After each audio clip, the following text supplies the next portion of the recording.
Sigli tragedy, military betrayal and the massacre of the Ulibalang families. 2nd November 1945, tragedy. 2 out of 200, 1945, 1950. 1. Historical context and propaganda manipulation. Sigli, PDA. 2nd November 1945. Just weeks after the Lam Mulo tragedy, blood once again soaked the soil of Aceh. What has long been described as a people's uprising against the Ulibalang was in fact a cover for a carefully planned military operation. In truth, many Ulibalang families, nobles and customary leaders, were the main victims, not the perpetrators. They were killed, their homes burned, and royal archives deliberately destroyed by colonial forces collaborating with Indonesian military elements. Colonial propaganda, later continued by the Indonesian state, deliberately reversed the narrative, branding the Ulibalang as traitors and land usurpers. Field evidence and Nika archives, however, show that this operation was commanded by Major Gerardus Franciscus Verbeek, Amakabi, and Lieutenant Peter van der Meer, with support from Indonesian liaison officers in Medan. They created the illusion of an internal conflict so that the murder of royal families and ulama appeared as a social revolution. In reality, it was a massacre aimed at annihilating Aceh's sovereignty structure that still survived after the proclamation of independence. Don't forget to share, repost, follow, and comment, so this story will no longer be silenced. 2. Chronology of events. Morning. 07, or 9, or 0. Hundreds of Sigli residents gathered in the town square demanding the return of land seized by the colonial administration. Records show more than 30 hectares of productive land were taken and declared a military security zone. Late morning, 10:12 hours. As the people protested, armed troops under Verbeek's command opened fire from watchtowers. Official reports blamed Ulibalang militias, yet weapons, ammunition, and logistics came directly from the Medan post. Afternoon, 13:17. Once the shooting ceased, raids began. 8 homes were burned, including that of a religious leader who preserved Adat manuscripts. Waqf documents, royal land titles, and religious texts were all destroyed. Propaganda later framed this as a people's riot, but every witness described direct involvement by uniformed Dutch patrols. Evening, 18:22 Geyser. Mass arrests followed. At least 30 people were killed, 5 children abducted, and 15 severely injured. Female victims of the violence were denied justice, their testimonies erased from official archives. 3. Command structure and key perpetrators, identified individuals, based on archives and testimonies. Major Gerardus Franciscus Verbeek. Amicab Commander, Medan. Main overseer of the Sigli and PD operations. Lieutenant Peter van der Meer. Dutch field officer responsible for direct shootings and arrests. Sergeant Willem Koster. Amicab Joint Patrol Commander involved in child abductions and arson. Lieutenant Cornelis Schermerhorn, head of the Capsau Colonial Security Unit, executor of raids and Adat archive seizures. Sergeant Hendrikus van Dijk, supervisor of the Medan refugee camp where Sigli victims, including children, were forcibly relocated. Colonel Abdul Karim Nasution, Indonesian liaison in Medan who authorized logistical and transport support for colonial troops.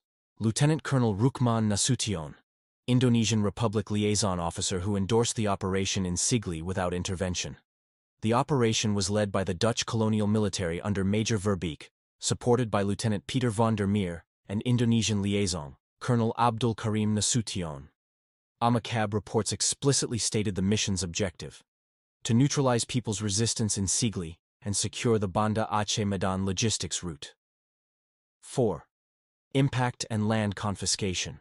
More than 150 hectares of farmland were seized and converted into military posts, logistics depots, and commercial plantations under Dutch supervision. Locals were forcibly displaced, while collaborating Ulibalang were granted partial control over the land for colonial troops' benefit. Thus, the accusation that Ulibalang seized the land was merely propaganda. The real control and decisions lay with the Dutch military. Before the confiscation, the lands were owned by Acehnese families who lived off the earth's yield, including the family of Tuku Muhammad Daud of Gampong Blang Pasir, Kut Basaria of La Masan, Tuku Abdullah Lamunga of Kuda Sigli, TGK, Abdullah Pda of Daya Manyang, and Teuku Husin Lammulo of Kot Mesjid. All lost their property without compensation, forced to sign surrender documents drafted by Dutch colonial officers and approved by Indonesian military liaisons in Medan. Others included Teuku Ciklam Ujong of Gampong Pirata, Kutnyak Fatima of Pasi Rawa, Teek, Muhammad Saleh of Blang Sukon, and Teuku Ibrahim Lam Tungo of Daya Raya. These noble Achenese families, long custodians of social and religious lands since the Sultanate era, became the targets of confiscation.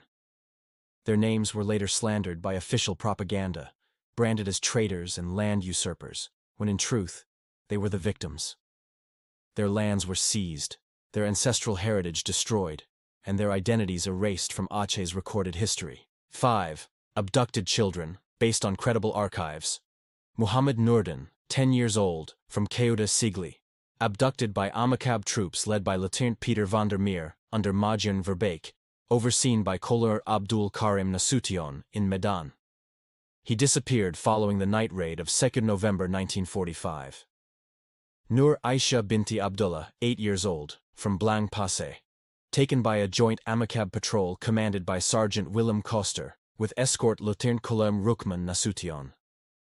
Last seen near the Pantai Tungo military post. Ismail bin Zakaria, 12 years old, from Dayah Manyang, kidnapped by Kapsao Colonial Security under Lieutenant Cornelis Schermerhorn after his family was accused of hiding Adat archives. Witnesses saw him taken toward a Dutch depot in Sigli. Fatima binti Rahman, 9 years old, from Lamasan, seized by Dutch troops supervised by Marnor Verbeek and Litter van der Meer, transferred to a Medan refugee camp run by Sergeant Hendrikus van Dijk. Her fate remains unknown. Hassanuddin, 11 years old, from Kot Mesjid, captured by local colonial auxiliaries working under Lieutenant van der Meer. His name later appeared in Nika records as a displaced child. Post-war testimonies suggest some of the children suffered physical violence in military posts, others taken to Medan as forced laborers. No records of their return or survival exist beyond 1946. To this day, families still demand the declassification of Amakab, Nika, and Indonesian Republic military archives linked to the operation. 6. Propaganda and historical reversal. After the war, the Indonesian government continued the Dutch narrative, portraying the Sigli conflict as internal Achenese strife. History books erased the names Verbeek and van der Meer, replacing them with Uli Balang militias. In doing so, colonial guilt was transferred onto the victims.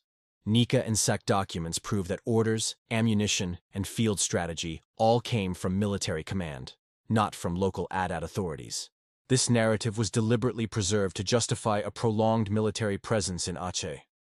Old colonialism was reborn as armed nationalism, but its purpose remained to subjugate Aceh. Although Indonesia had proclaimed independence, soldiers trained by the Dutch and Japanese continued the same colonial practices, collaborating to suppress and annihilate the Acehnese people. Command structures, weapons, and tactics stayed the same. Only the flag changed, while the spirit of conquest lived on in a military that was supposed to defend freedom. O Allah, bear witness to this soil soaked with the blood of our children. Erase the propaganda that distorts your truth. Curse those who trade history for lies. Let Sigli's earth testify that every deceit will meet justice. Forgive the martyrs, and awaken our memory to seek truth until the end of time. The Sigli tragedy was not an internal conflict between the people and Uli Balang. It was a disguised colonial military operation. Historical evidence shows that the Dutch, with Indonesian intermediaries, executed a systematic policy to dismantle Aceh's social structure and replace it with military rule. This was the root of Aceh's enduring wound, conquest wrapped in nationalism, as truth was buried deep in Sigli's soil. Share and comment to open the world's eyes. Appeal to the Netherlands. To the government of the Netherlands, open your archives, acknowledge the colonial crimes that bled the Achenese people. Do not hide reports, names, and documents proving Dutch involvement in the massacres and land seizures. Only truth and acknowledgement can lead to historical justice and genuine peace among nations. Appeal to Indonesian military and police officers. Uniformed officers, stop inheriting colonial brutality. End the oppression of your own people. Do not become tools of New Age colonization. Remember, the blood of Aceh you spill is your brother's, not your enemies. If you wish to be called protectors of the nation, defend truth, not state lies. Appeal to the Indonesian government. To the Indonesian government. Cease rewriting history with lies. Admit that this state stands upon the suffering of nations forced into submission. Stop exploiting Aceh's resources and brutalizing its people. Open the archives, prosecute the perpetrators, and restore Aceh's dignity as a sovereign nation. Appeal to Acehnese scholars and historians. Acehnese scholars, rise from silence. Reclaim this nation's narrative from the colonizer's pen. Unearth manuscripts, letters, and testimonies proving that Aceh never bowed. Let your knowledge become the sword of truth to cut through the chains of historical deceit. Appeal to all Acehnese around the world. O sons and daughters of Aceh, wherever you are, unite. Share and repost so the world may hear our voice. Do not let your history be stolen again.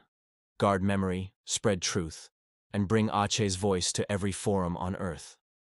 The world must know, Aceh was never a rebel, but a nation defending its sovereignty and dignity from an unending chain of colonization.